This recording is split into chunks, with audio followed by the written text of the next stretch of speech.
Welcome to The Rainbow Connection. This podcast was designed for mothers who are finding their way through life after loss. Whether you're grieving, trying to conceive again, newly pregnant, or holding hope in your heart for what's to come, this space is for you. Each week you'll hear real and tender stories of love, heartbreak, healing, and the babies who continue to shape us. I'm your host, Kristen Mundy, a mother, doula, and a woman who's walked this path too. May these conversations remind you that you are not alone, that your baby is never forgotten, and that hope and grief can live here together.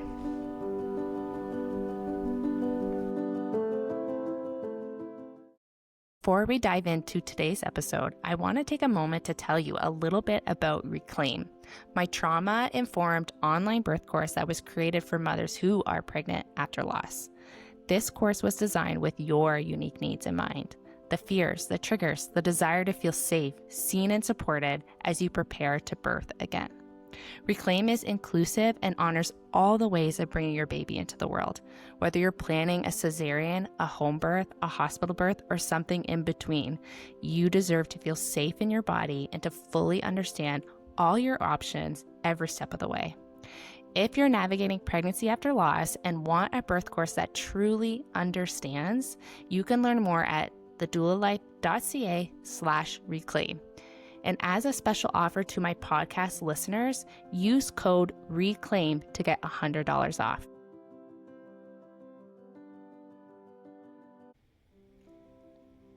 On today's episode, we have Jessalyn, a mother to 3 beautiful babies, including an angel baby who was sadly stillborn at 20 weeks, and her rainbow baby who arrived after a high-risk pregnancy, hospital bedrest, and a NICU stay.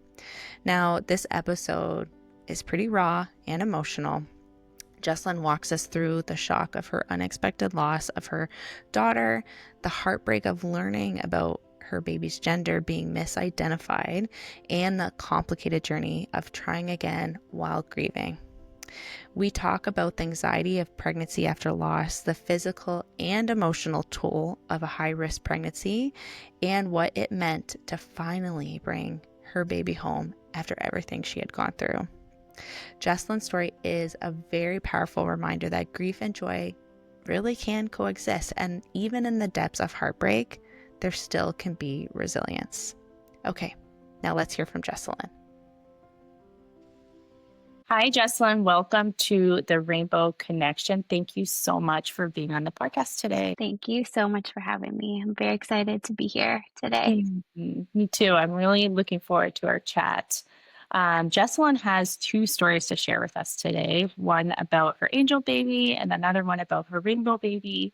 But, before we dive in, Jessalyn, I would love if you could share a little bit about yourself to our listeners. I'm sure they'd love to learn a little bit more about you. Absolutely. So, yes, my name is Jessalyn. I'm 35 years old. I live just like in Durham region with my husband, and we have a rescue dog. His name's Jose. He's from Mexico. And then we have our 2 living children, my daughter, Taylor, who's 5, and my son, Colby, who's almost 2. So we like to hang out as a family and travel and just spend time outside. And yeah, that's a little about me. Beautiful. Well, I would love to hear all about your angel today if you want to start sharing about that. So my story starts I guess just a little backstory. My husband and I had Taylor before we were married. She was kind of like a pleasant surprise when we were, I think, I had her 2 weeks before I turned 30.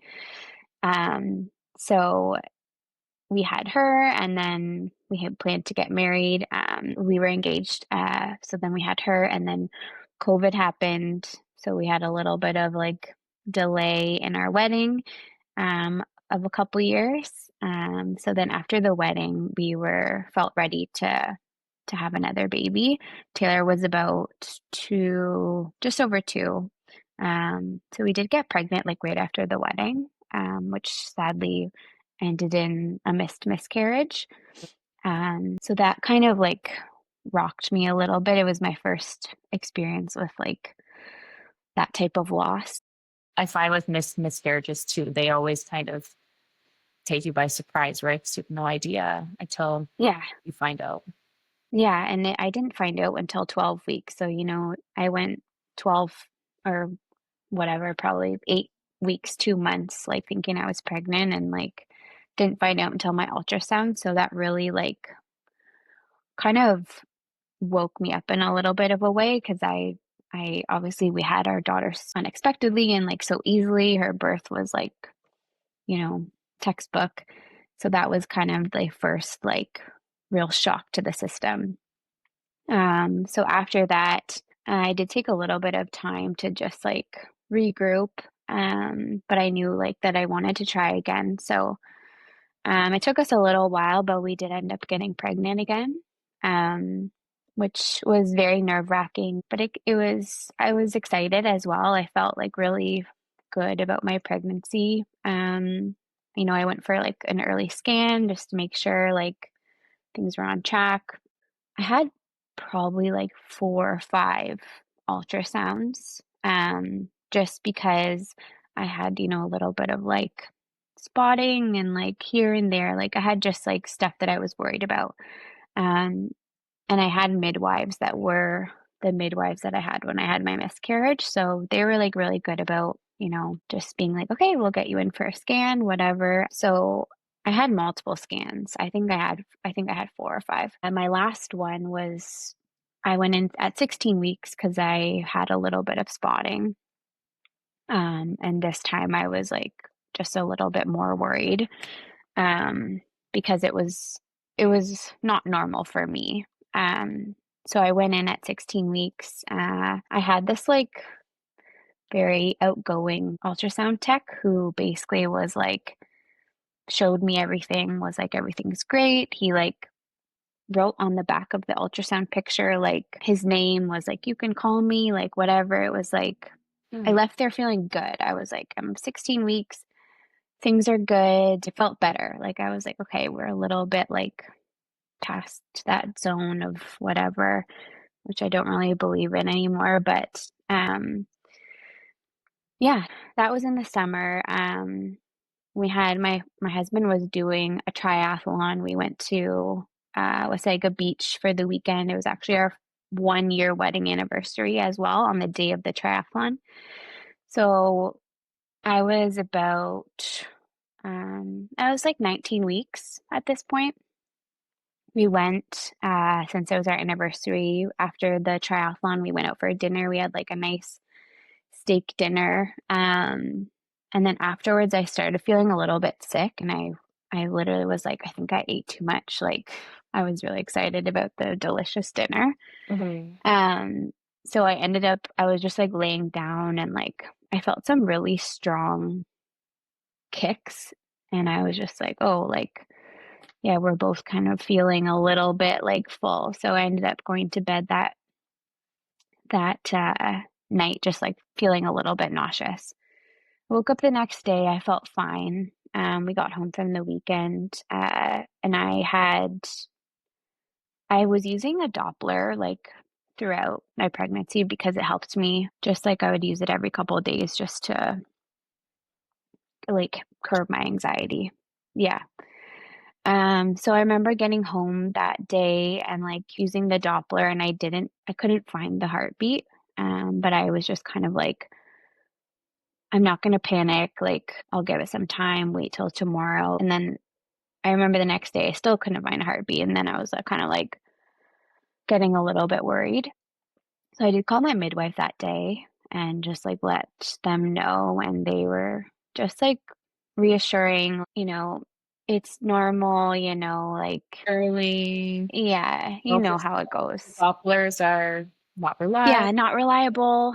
Yeah. And in the back of my mind, I was just kind of like, I'm not like, I don't feel good about this. Like, I just knew like in my mind deep down, and Mhm. I didn't want it to obviously be true. So I was just trying to think positively.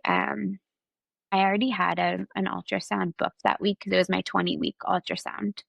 they're like, "You have an ultrasound coming up. We'll check everything over. It's gonna be fine. Like, no need to worry, how things go." So my husband and I went for my 20-week ultrasound, and this was still at the time where I don't know, I can't remember if things are different now, but, like, my husband wasn't allowed in. So I was like, "This is gonna be a long ultrasound, like, you can just drop me off, just stay close by in case, like, I need you to come back." So he dropped me off, and he was like, "Everything's gonna be fine." And just, like, walking in there, I was just like, I really have a small piece of hope that everything's okay, but, like, I think deep down I was like, "I know it's not." So I walked into the room, like, sat down on the table. This part is, like, always so tough. It's like you're laying there and, like, they're not saying anything. Mhm. And she kind of, like, gets up and she's like, "I'll be right back." And then she left, and I was like, I knew at that time. Was the ultrasound short at this point too? It was short. It was like she did like a couple, like a little bit of looking around, and then like very quickly she was just like, "I'll be right back," and that's all she said. And she left for a while. So I knew at this point, like I like sat up, I like got dressed, and I just like waited for her to come back, and she like walked in the room basically and was like, "I'm sorry." Um, she Mm. was like, I've gone up so the midwife clinic was in the same building, and she was like, "I've gone up, let like the midwives know they're expecting you, so you can go up." And so I had to basically walk out of there like crying, walk all the way like through the building, like up the elevators, just like crying and walking to that office and just like have everyone know. So they like put me in a room. I think I called my husband like before she even came back in the room, and I was like, "You need to come back." And I think that's all I said. Um, so then, yeah, we waited up in the room. The midwife basically was like, "There's no heartbeat.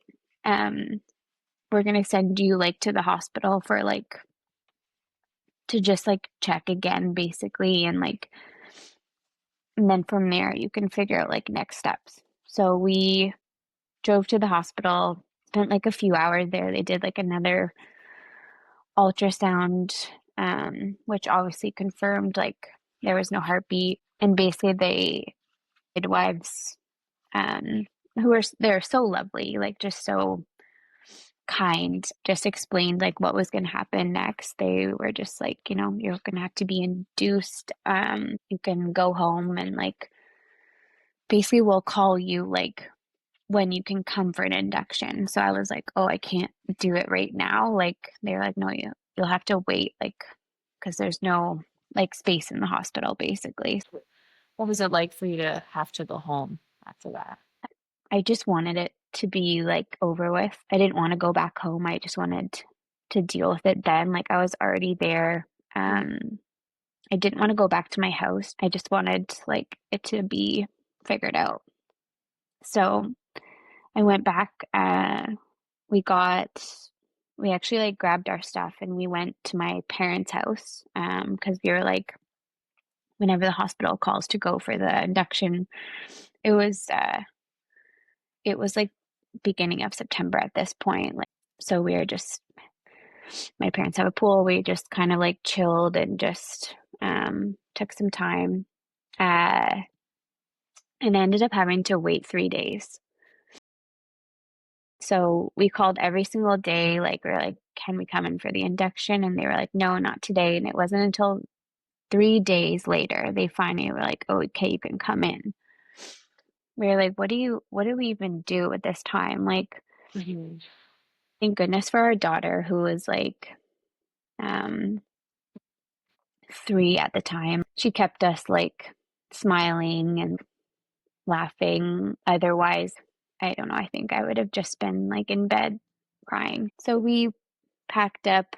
We went to the hospital for the induction. I remember walking into the hospital room, we were with this nurse. She was, like, so lovely and so real, and we walked into the hospital room, and they obviously put us, like, in the back, like, room, like, out of the way, which I was kind of, like, great, but I was also kind of thankful for. It wasn't right in the midst of all, like, the other babies, and anyways, she walked us into the room, and she looked at me, and she was like, "This is super shitty, and I'm so sorry that you have to go through this.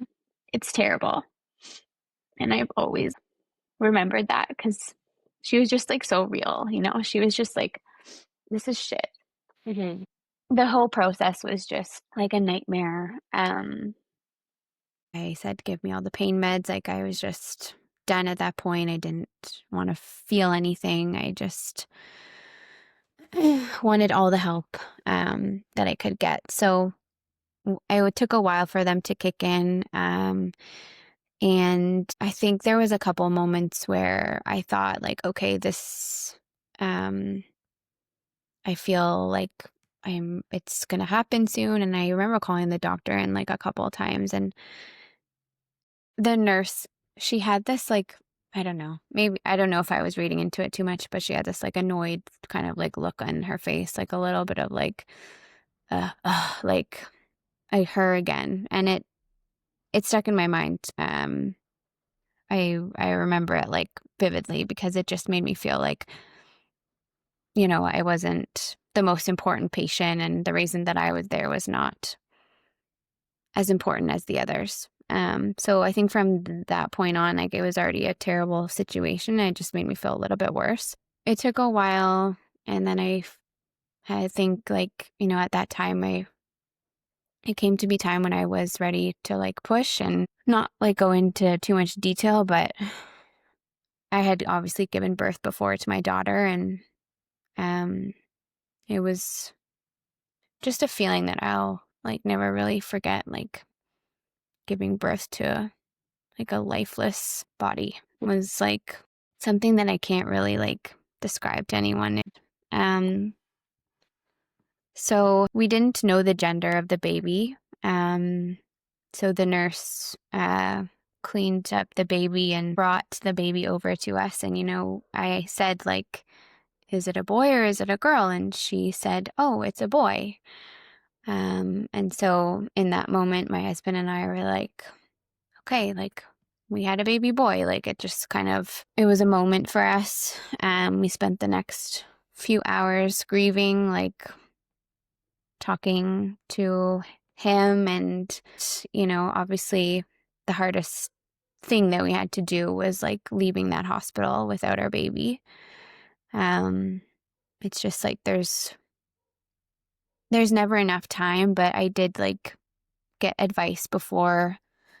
In those 3 days, I reached out to a couple people who I knew had gone through similar things, unfortunately, and I got advice from a lot of people, and I took the advice I wanted, and I took pictures and just did a lot of things that I normally, like, wouldn't think to do. We, like, had a name, and just, like, I'm glad that I got that advice from people, because I think in that circumstances, you don't know what to do, or what's wrong and what's right, and what's, like, I mean, there's no right or wrong answer, but it's just kind of like I got advice of things that people wish they had done. So it was nice to hear from before walking through that myself. Yeah, because you never want to look back either with any regrets. Like, I really wish I did this. I really Yeah. wish I did that. And there's no, like, manual for how you're supposed to do this. And it's such an emotional, like, you're in a different planet, right? Yeah. Obviously, you can't fully prepare, but as preparing as much as you can, like, definitely, it helps me to know, like, a little bit what to expect. Mhm. Um, I ended up having to go for surgery after, because my placenta, like, wouldn't come out. So I actually had to go for a D&C, like, shortly after. Now, can I ask if they started your induction with miso crystal? Do you remember? Yeah, they did. Yeah, I hear that a lot with my clients. Just like sometimes when we have induction with the misoprostol, it can, increase the likelihood of of having that issue with the placenta. Like, unfortunately, I've had to take that before, like with my first miscarriage, and I had a DNC with that as well. So I knew a little bit of what to expect, but they rolled me down to the operating room, and whoever came out, doctor anesthesiologist came out, and the first thing he said to me was, "Congratulations, I heard you delivered today." Mm. And my husband and I looked at each other like speechless, and then he kind of he started going through like he was like, "Okay, this is gonna happen, this is gonna happen." And I looked at him and I was like, "I think you have the wrong patient. Like, you need to go back and like check the charts." And he left and he came back and he was like, "I'm so incredibly sorry. Like, I was looking at like the wrong chart." I'm so sorry. Yeah, it was just like a little bit of like a salt in the wound. So that was unfortunate. Another unfortunate thing that happened like during my hospital experience. After the DNC, I think we went back to the room. Like, they asked if we wanted to see the baby like one more time, and we said yes, and they just were kind of like, time has passed. Like, your baby might not look the way they did when you first saw them, and that I was like, I just need a little bit more time. And so it was like the most impossible thing to get up and leave your baby like at the hospital. So yeah, we went home. I had like a wonderful midwife. She actually came and like after you give birth, they come and like they come to your house and like check up on you, and she still did that. Mm-hmm. She came like for a few weeks. She was wonderful. She'd come and just like chat, like, "How are you guys feeling?" Like, such a wonderful human. And one day she sent us a message and she was like, "Can I stop by? I need to speak with you guys, like, kind of urgently." And we were both like, "Sure."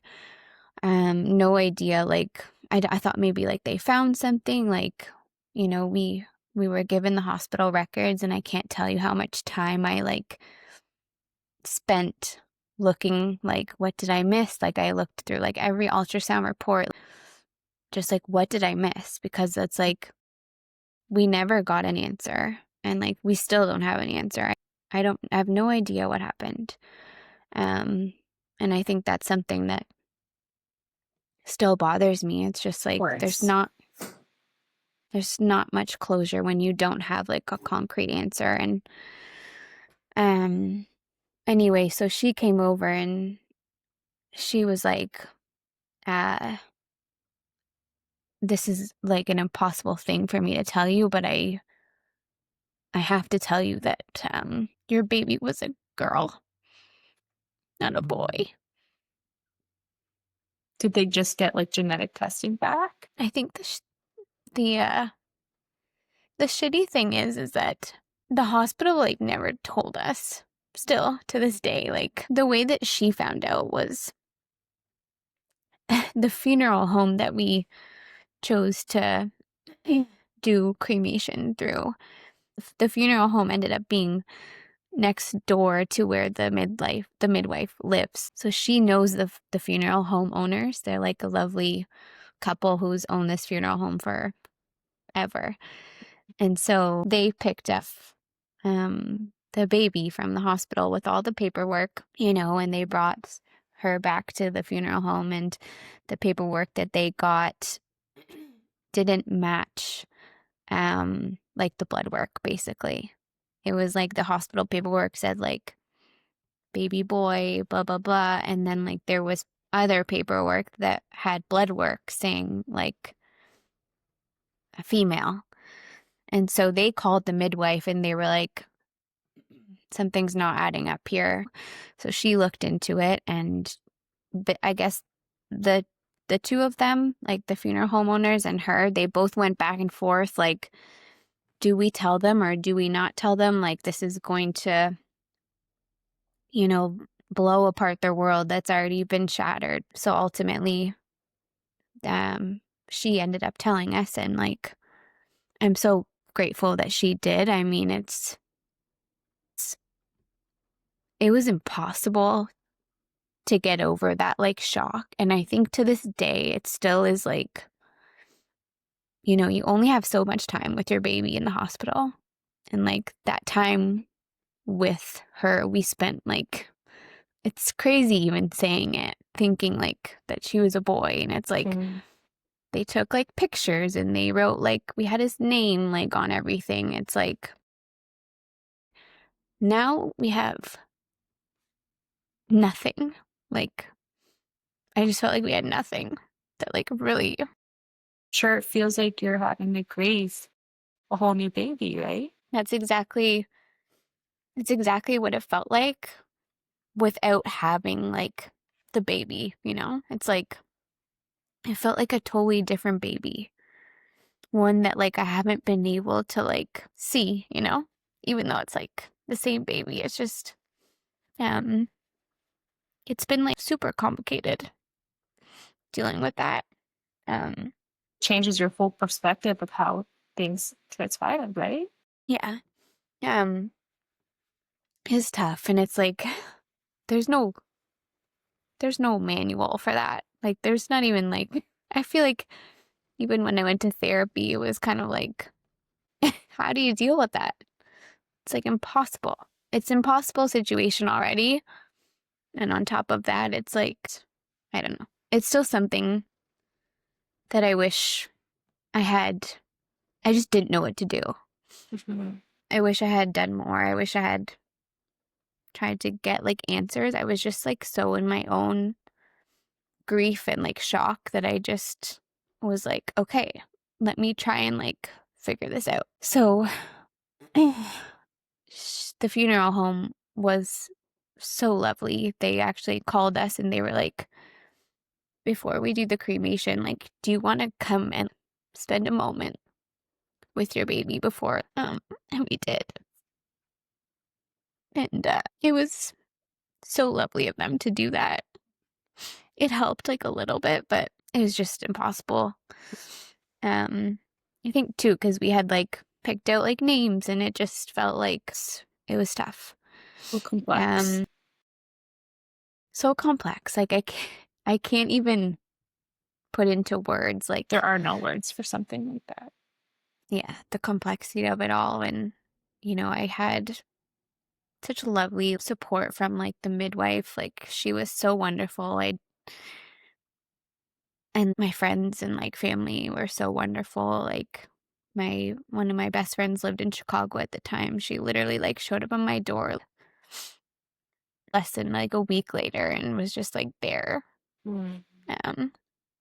And you know, it really helped me to talk about it all. And you know, I was very open with like sharing everything like from the start, which helped me because it helped me to talk about it. But I also knew from knowing other people that went through similar experiences, and them sharing their story helped me because it made me feel like now that I'm going through this, like I'm not alone. And there's other people that know how this feels. While we take a quick break, I wanted to introduce you to The Haven, my signature 12-week support program for mothers who are pregnant again after miscarriage, stillbirth, or infant loss. The Haven isn't just a course. It's a trauma-informed, community-centered program that includes weekly live workshops, expert guest speakers, and ongoing dual support from me, your dedicated pregnancy after loss doula, anytime you need it. You'll also receive guided journaling prompts, full access to my 13-module Pregnancy After Loss birth course, Reclaim, and a warm, intimate community of other PAL mothers, a place where you can be real, be held, and be reminded that you are not alone in this. Enrollment is now open at thedoulalife.ca/the/haven, with our next fall cohort reopening this September. You do not have to go through your pregnancy after loss alone, and inside the Haven, you won't. As a special offer to my podcast listeners, use code RAINBOW to get $100 off enrollment.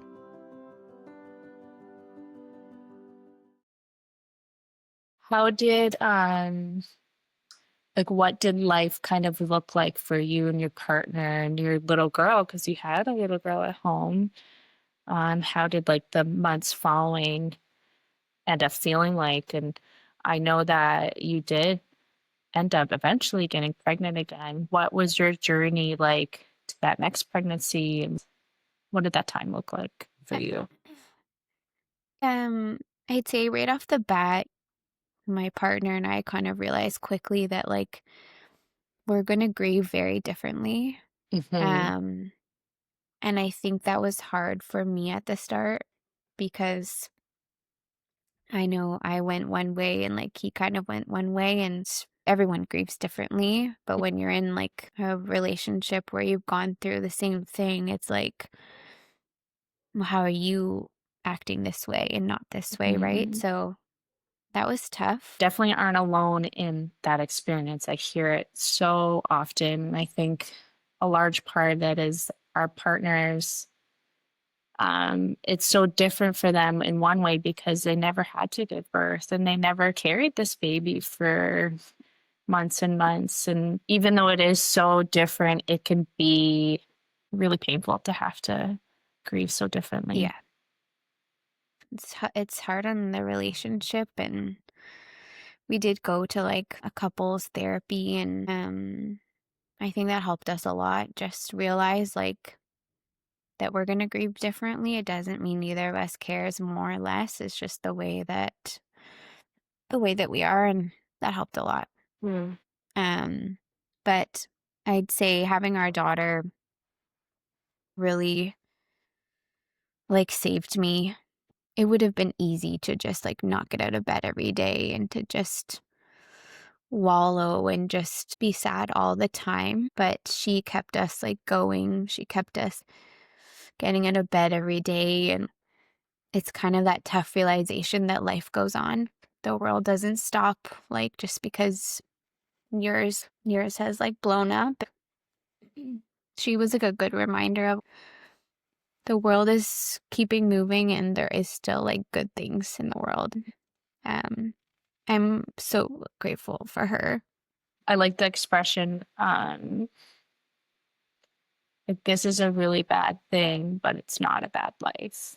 And I feel like our children are such a great, reminder of that. And they really do keep laughing and keep us going, like you said. Yeah, I really like that saying. It's so true.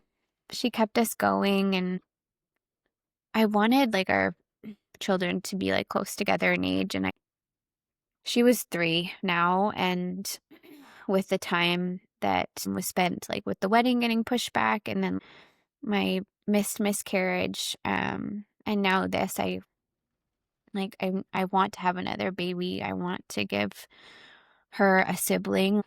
So within a couple of months, I was just I really want to try again. And my husband was not really on board, but I think at that point I just had made my mind up, and I was it's happening whether you like it or not.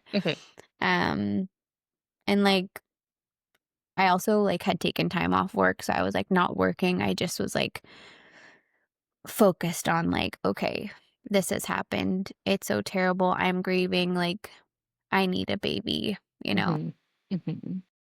This is it's another example of how it's so different for us and our partners because their body doesn't have that yearning. Our body just went through growing a baby and losing a baby. And I think our body too is like processing what is going on. It's not just like this emotional ache that we have for a child. Our body, I think, is like, I need to complete this cycle. Like I was Yeah. preparing to bring a baby home. And it is like a different ache than our partners would. I don't think that I mean, they do. There's a lot of partners that do have the ache, but they don't have it like embedded in their soul. Yeah. Yeah. Yeah. I felt it in my soul, like truly. I was just like, I'm not gonna be okay until I'm pregnant. And then I did get pregnant like 3 months later, and Mm. I was completely terrified. I was like, oh my God, what did I do? I'm not ready for this. Like, I can't be pregnant again. I can't bear the thought of going to like another ultrasound again. To this day, I still can barely even like look at an ultrasound clinic. Like, I do not ever want to step foot there again. But I did get pregnant. I was referred to a high risk doctor in Markham. I had an early ultrasound. And then once I hit 12 weeks, I started with the high risk OB. Did that provide you with any relief that you were doing something differently this time? I think it did. Because in my pregnancy with our daughter, our second daughter, Camila, I was so anxious because I had had that miscarriage. I was anxious the whole pregnancy. I was constantly like Googling like symptoms, using the Doppler. That I think having that high risk OB, it helped me a little bit, but I think it was like short lived, It's like you go there, you have an appointment, you see them, they're like, we're doing this, this, and this, all good. You get the tests, everything's all good. And that provides like a little bit of like relief in a sense, but I feel like as soon as you leave there, it all comes back. Like at least it did for me. It was like as soon as I was like not in the care of the doctor, I was like, okay, now something's going to happen, It's like no matter what precautions we are taking, how many ultrasounds we are doing, how much extra testing, and to me, I was kind of like, it doesn't really matter. Anything can happen. Mm. And you know what? I think as weird as it sounds, I think that almost helped me a little bit more because I was like, you know what? I'm doing all that I can. Mm-hmm. Everything else is not in my control.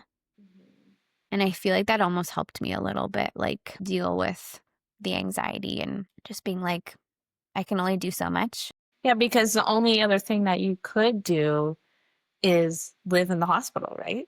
And be monitored 24/7. And even if you were monitored 24/7, it still doesn't guarantee anything. All it guarantees is that you can intervene, right? Maybe Yeah. intervene. But you're not Yeah. going to live at the hospital. I'm smiling because I did end up living at the hospital, Mm. uh, which we'll get to. My pregnancy was going fine. I had all the checks, all the ultrasound. I had many ultrasounds. And one day when I was leaving work, I work in Toronto. I was walking to the GO train station. I was like walking up the steps. I was 26 weeks pregnant. I got to the top of the GO train steps and I felt this like gush. Yeah. And it was like a gush. And I was immediately like, that was not my bladder. That was different. I was wearing a dress. It was just like gush. But I was in Toronto. I had to get on the GO train because either way, I have to like get somewhere that's not downtown Toronto because my OB was in Markham. So I get on the train. I call them and they're like, yeah, you should come and get checked. Get there, they do a check and they're like, yeah, it's not coming back as like amniotic fluid.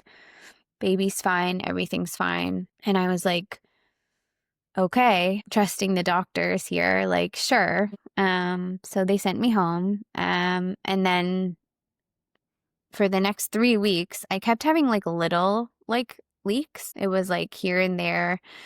And I still, in the back of my mind, I was like, I just don't think that this feels right. I saw the doctor one more time. They were like, no, like it's not testing. Like they do a swab. It's not testing as like amniotic fluid. I was like, okay, I guess like I'm having bladder issues. I literally booked like a pelvic floor therapy like appointment for a week or two from then. Did they ever give you any instructions of like, or ask you what the color was, what the smell was, or any way of like, They did. okay. Yeah, they did. And like because I had been wearing a dress that day, I basically was like, I don't know, it ran down my legs. I had nothing else to really like test. I couldn't smell it, like, because I was like on the train. Yeah. So anyway, 3 weeks later, I'm sitting like at my desk at home doing work, and I kind of like shifted in my seat, and it was like a massive gush again. And I was like, okay, that was not normal. I'm just sitting here. I'm not doing anything. And I actually had an ultrasound that day at the hospital. So I'm like, they're going to check me. I'm going to tell the doctor what happened, blah, blah, blah. So I go there. They do an ultrasound. And the girl is kind of like giving me like weird vibes. And she gets on the phone. When I'm still laying there, she gets on the phone and she's talking some like medical term. And then she gets off the phone and I'm like, What's going on? Like, is something wrong? Like, and she was like, well, your water is a bit low. And I'm like, well, yeah. And she's like, but it's not low enough that it's a concern. Like, everything's fine. Everything else is fine. You can actually go home. And I was like, no. I went to the labor and delivery floor and I told them, I was like, I'm not leaving. Like, you need to check me again. They did like a quick swab and they were like, your water's broken. So I was 29 weeks.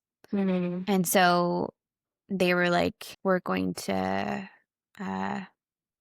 Admit you? admit you. That's the word.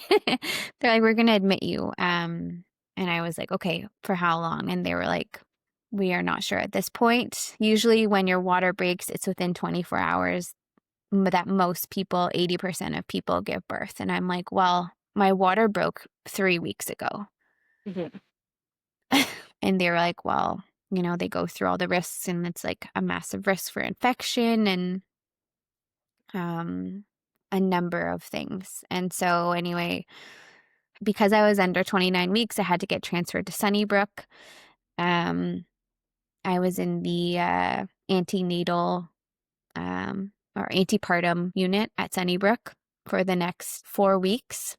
I was in like a high risk unit. I couldn't leave, which was awful. Obviously, like I wanted to be home with my family. It was like a very hard time, but at the same time, I felt like a little bit of that relief where I'm like, okay, I'm finally in a spot where like they're checking on me like every 4 hours. They're checking, you know? And even that, I'm like, even that still wasn't enough. Because during that time, I'm like, every time I fell asleep, I'd wake up and like panic, be like, oh my God, is everything okay? You know, it's like that never really goes away. Even if you're on the high risk floor of like one of the best hospitals, it's like, I still in my mind, I'm like, doesn't matter. Like anything can happen. I just like had no faith at this point.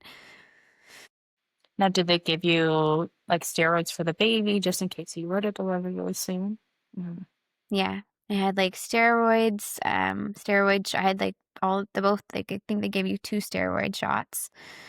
I had like daily aspirin, like that I was taking before, and basically just like the biggest reason why I was there is because of like risk of infection. I could like go down to like the food court area to like see my husband and my daughter, but like there was no kids allowed on the floor. Like that must have been so hard. It was tough, and it was summertime. Like it was just like couldn't it have just been January, like when no one wants to be outside? It was just like very depressing and very hard. Like my family was an hour away. but I made it to 33 weeks and 5 days, and all of a sudden my baby boy decided he was ready to come. And he came like fast and furious, and uh, I can remember them wheeling me into uh, the operating room, because the operating room was attached to the NICU. Mm-hmm. So they were like wheeling me into the operating room. It was happening so fast that there was no doctor, so they were just like calling like everyone to come help. So all these people like rushed into the operating room. It's like the brightest lights on you, and I'm just like, okay, this is happening. Like, it was all happening so fast. And did the husband like get there in time? He did. He almost didn't. Like, Mm. the nurse was like, I couldn't get a hold of him, and she was like, is he coming? Like, he was like on a work call. Like, she kept being like, I think he should go. I think he should be here now. And luckily he got there. Like, he was there very shortly before they like wheeled me out. But anyway, it ended up happening that I looked up, and there was all these nurses, and there was like, they had called like midwives in, because the doctor on call was actually my high risk OB, which is just, a wild coincidence. So she was busy. So they called in all these nurses. And I look up and I see the nurse from when my angel baby Camila was born. I look up and she's here. My husband's here and she's here. And she looks at me, and I'm in shock at this point, because I'm like, what are the chances of this happening? And she looks at me and she's like, your baby's ready to go. You gotta like push. And I was just like so overcome with like this like full circle moment that I was just like, she's like, you gotta push now. Like, hello. Snap out of it. Baby's coming. Yeah. And then like my doctor ran in like just as like he was coming out, and it was just like after everything, like it just felt like a big like circle moment. Like, I felt like Camila was there. She was just like, you need all these people like to keep him safe. It was just like it was a moment for sure. And yeah, he was good. He was fine. He was healthy. I didn't get to see him. Like, I got to hold him for like 1 minute on my chest, and then they took him to the NICU just because he was like still 33 weeks. Like, so I didn't get to see him until a couple hours later, but he was good. We spent like another 3 weeks in the NICU. So that brought us to like the end of August. So it was basically like the whole summer in the hospital, but he got to come home with us at the end of August after 3 weeks, and then the 10th of September was actually like when Camila was born. So it just nice timing that we were able to like be home and somewhat settled from that anniversary. Somewhat settled after a true like whirlwind. You are a phenomenally strong mom.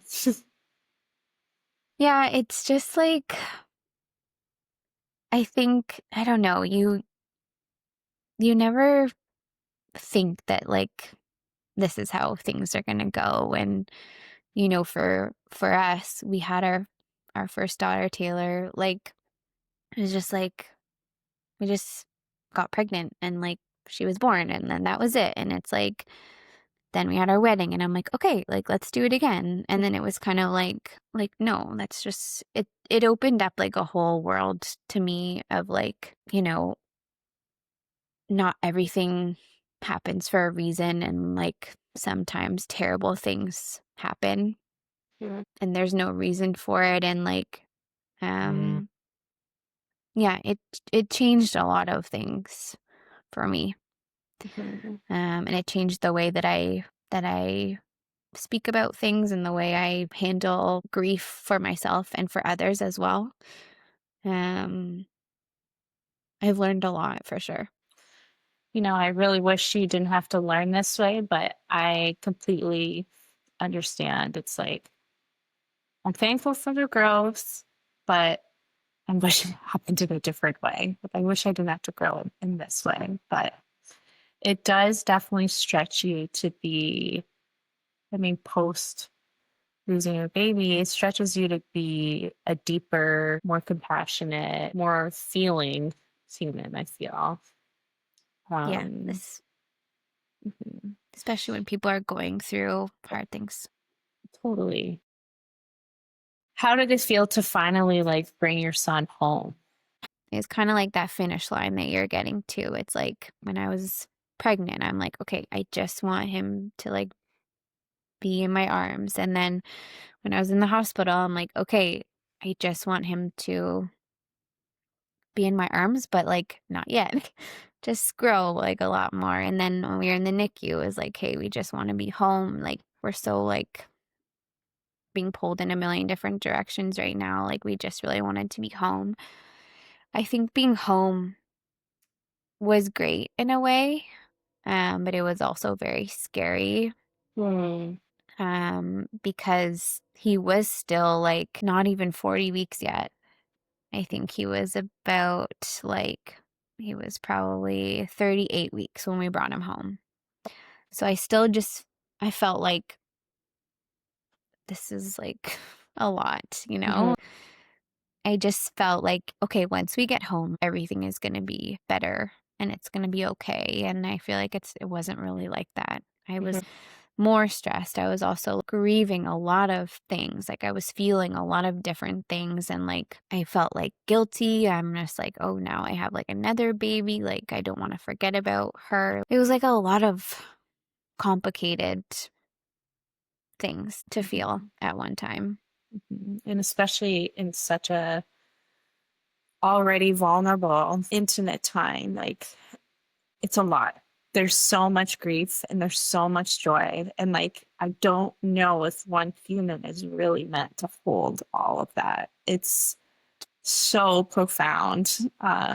Yeah. I know with me and my daughter, when I finally brought her home, it was like, you were rejoicing. In one hand, you're rejoicing, but the other hand, you're like, every little thing that you're rejoicing with this baby, part of you is always like, I really wish I could, she got to have that. The baby that you lost got to have it. So it's just like such a complex Yeah. feeling and such a, your postpartum. This is like your most vulnerable time of your life. And it really is something that is hard to put into words. Yeah. And I felt that with like, every milestone that he hit. It was like the epitome of feeling like joy and sadness at the same time. Um, and I think a lot of people, kind of look from the outside and they're like, oh, you should be happy now. And it's not that simple. You should be so grateful. Exactly. You're like, well, I am grateful. Just because I'm still sad doesn't mean I'm not grateful. Exactly. It's not something that everyone understands. And like, fortunately for them, they don't. But yeah, it's a unique feeling. How do you and your family, I'd be curious to hear how you guys honor your baby girl. How do you keep her, memory alive in your family? What does that look like for you? I think like another reason why I feel like our oldest daughter, Taylor, came to like us when she did is because I think that she was like meant to help us through that time. It's crazy because she's the one who talks about her the most.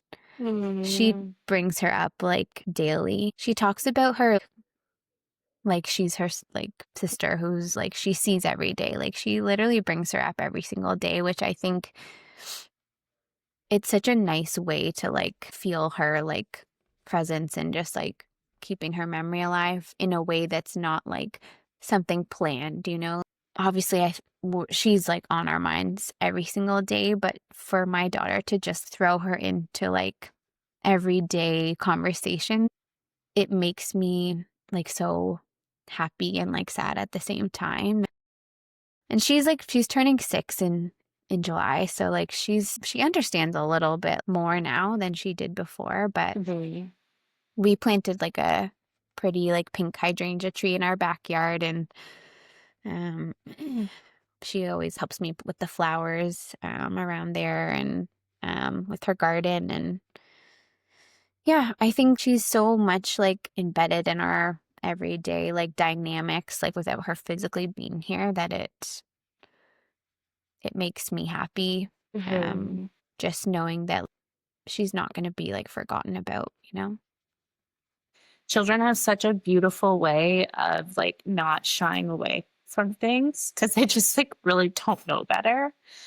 Like, Yeah. wouldn't it be amazing if like the adults or like the adult members in our life shy away like children did? They just come out and say it, and it can be like such a beautiful, it could be such a beautiful thing, right?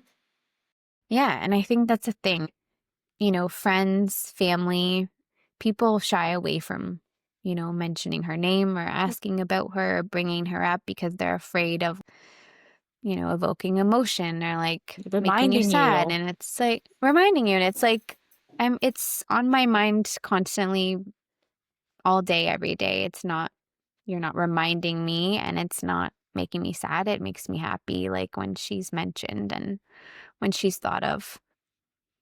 Yeah, I mean, on one hand, you lost your daughter, but you still lost her sister. So like, this is her way of like, keeping her sister alive, keeping her sister in the family, and I think that's so beautiful. Yeah. Yeah. It's definitely like a blessing. And the way she says things is just like so nonchalant. It's just, I love it. It really makes things like, I know that she'll always be like a part of the family. Mm. Now, Jessalyn, if you could go back to the day that you found out that you were pregnant with your son, I'm wondering if you would have any advice for yourself. I think one thing I learned, and I've repeated this multiple times through everything I've been through. It's like something I told myself daily, is that I can do hard things. Mm. And I think, you know, I didn't really, when I like lost Camila and I was just, you know, deep in the grief and like the what ifs, I didn't really see that. And it wasn't until like I got pregnant with our son that I was like, okay, you know what? I've been through something really hard. Um, and I've come out stronger, whatever like journey that this is going to bring. Like, I know that I can do it. I've done hard things and I can do more hard things. Mhm. I mean, you did the hardest thing. Yeah. So I think that's one thing, like I always tell people now, like are going through hard situations, and like you can do hard things, like you're stronger than you think, and you know, not everything is in your control. So just do what you can Mhm. and just remember you can do it. Mm. Beautiful. Well, I think that's a really good spot to end things at. Um, I just want to thank you so much for, sharing a huge part of your heart, sharing Camila with us, and sharing your son with us. I actually don't know if you ever mentioned his name. His name's Colby. Colby. Thank you for sharing Colby Yeah. with us. I know that there's going to be someone that listens to this and sees themselves in your story. There's going to be a pregnant mother out there who's going to listen to this and hear your reminder of they could do hard things and you are going to change things for them. So I just want to thank you so much for, being a part of this collective healing. Yes. Thank you so much. I really hope someone is out there listening and just knows that they're also not alone and they can do hard things. Mm, Beautiful. Thank you so much, Jessalyn. Thank you. Thank you so much to Jessalyn for sharing her story and her heart with us. Her honesty and her strength and her love for all three of her babies are just such a powerful reminder of how much mothers actually carry and how powerful it is to keep going after unimaginable loss. If this story touched you, I encourage you to share it with someone who might need to hear it. And if you're navigating life after loss, I hope you walk away listening to this feeling less alone. Until next time, take care of your heart. Your baby is never forgotten, and neither are you. If you enjoyed today's episode and you are looking to feel a little less alone in life after loss, don't forget to hit subscribe so you can continue hearing real, honest stories from mothers who've walked this path too, and to stay up to date with all future episodes of The Rainbow Connection. If you're looking to connect more, Instagram is where I hang out most, so come and join me in a beautiful community of lost moms for PAL-specific birth education, real-life grief talk, and deep solidarity. You can find me at the.doula.life. And don't forget to check out today's show notes for any resources mentioned in this episode, or head to thedoulalife.ca/podcast for more. And remember, you are never alone. I'll see you in the next episode.